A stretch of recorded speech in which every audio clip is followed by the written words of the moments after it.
చాలా మందికి ఏజ్‌తో రిలేషన్ లేకుండా గూడా, చాలా చిన్న వయసులో గూడా మోకాలు నొప్పులనేవి మనం చూస్తా ఉన్నాం. చాలా తక్కువ మంది ఆహ్, ఏజ్ చాలా మీద పడ్డ వాళ్ళకి మోకాలు నొప్పులుండవు. మనకంటే వరస్ట్ వాళ్ళతోనే మనం కంపేర్ చేసుకుంటున్నాం. సో, మనకంటే బెస్ట్ ఉన్న వాళ్ళు గూడా ఉన్నారు. మోకాలు నొప్పులు లేని వాళ్ళు గూడా ఉన్నారు.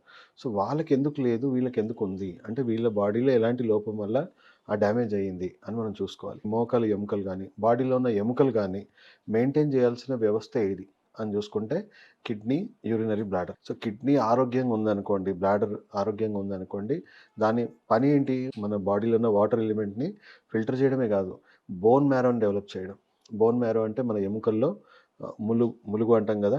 సో, అది లోపట నుంచి ఎముకల్ని గుల్లగా ఉన్న ఎముకని మొత్తం లోపట సారవంతంగా చేస్తుంది. అంటే పచ్చి కొమ్మలాగా మారుస్తుంది, మెయింటైన్ చేస్తుంది. సో, ఏజింగ్ ప్రాసెస్‌లో సర్వసాధారణంగా జరిగే ప్రాబ్లమ్ ఏంటంటే కిడ్నీ ఆరోగ్యం దెబ్బతింటా ఉంటుంది. కిడ్నీలో ఉన్న ఫిల్టర్స్, నెఫ్రాన్స్ దెబ్బతినడం జరుగుతుంది.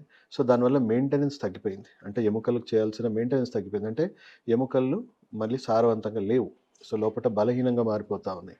దానికి తోడు ఈ ఫిల్టర్స్ డ్యామేజ్ అయిపోవడం వల్ల మన బాడీలో ఉన్న వాటర్ ఎలిమెంట్ అనేది మన ప్యూరిఫికేషన్ తగ్గిపోతుంది. అంటే స్పెషల్లీ యూరిక్ యాసిడ్ ఏదైతే ఉందో మూత్రం ద్వారా వెళ్ళిపోవాల్సిన యాసిడ్స్ మన కాళ్ళలో చేరుకొని మనం చూసుకోవచ్చు. కిడ్నీ సమస్య ఉన్న వాళ్ళు కాళ్ళు కొంచెం లైట్‌గా వాపులొస్తా ఉంటాయి. కొంచెం ట్రావెల్ చేసిన వాపులు కనబడతా ఉంటాయి. సో, ఆ యూరిన్ అంతా గూడా దాంట్లో ఉన్న యాసిడ్స్ అంతా యూరిక్ యాసిడ్ కూడా ఎస్పెషల్లీ మోకాల్లో జమ అవుతుంది. మన పాదాలు, వేళ్ళలో జమ అవుతా ఉంటుంది. సో, ఈ ఎముకని బలహీనపరుస్తుంది. యాసిడ్ ఏం చేస్తుంది? అక్కడున్న కాల్షియంతోని రియాక్ట్ అవుతుంది. ఎముకలో ఉన్న కాల్షియంతో రియాక్ట్ అయ్యి, ఎముకలో ఉన్న కాల్షియం అంతా కూడా బయటికి లీచ్ చేసేస్తా ఉంటది. బయటికి లాగేస్తా ఉంటది. సో, ఆ లీచింగ్ ప్రాసెస్‌లో ఏమవుతుంది? సో, మోకాలు మధ్యలో ఉన్న గ్యాప్ ఏదైతే ఉందో పూర్తిగా అరిగిపోకముందే ఎముకల్లో నుంచి కాల్షియం బాగా లాగేసి చిన్న చిన్న ముల్లుల్లాంటి స్ట్రక్చర్స్ ఫార్మ్ అవుతూ ఉంటాయి. సో, ఆ ముల్లుల్లాంటి స్ట్రక్చర్స్ ఏమవుతుంది? కొంచెం మనకి టచ్ అయినా కూడా మనకి స్టిఫ్‌నెస్ రావడము. అండ్ మనం ఇప్పుడు ఎక్కువ ప్రెషర్ ఇచ్చి అంటే మెట్లెక్కుతా ఉంటే ఆ ఒత్తిడికి రాపిడి అవ్వడము జరుగుతా ఉంటుంది.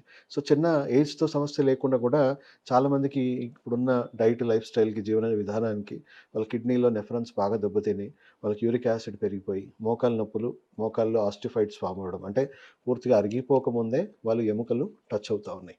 అండ్ అలాగే కన్సిస్టెంట్‌గా అక్కడున్న గుజ్జు ఏదైతే కుషనింగ్ పార్ట్ ఉంటుందో అది కూడా అరిగిపోతా ఉంటుంది. అది కూడా గ్యాప్ తగ్గిపోతా ఉంటుంది. మనం చూసుకుంటే ఇప్పుడు చాలా మటుకు ఆహ్, అందరిది ఎంతో కొంత డ్యామేజ్ ఉందండి.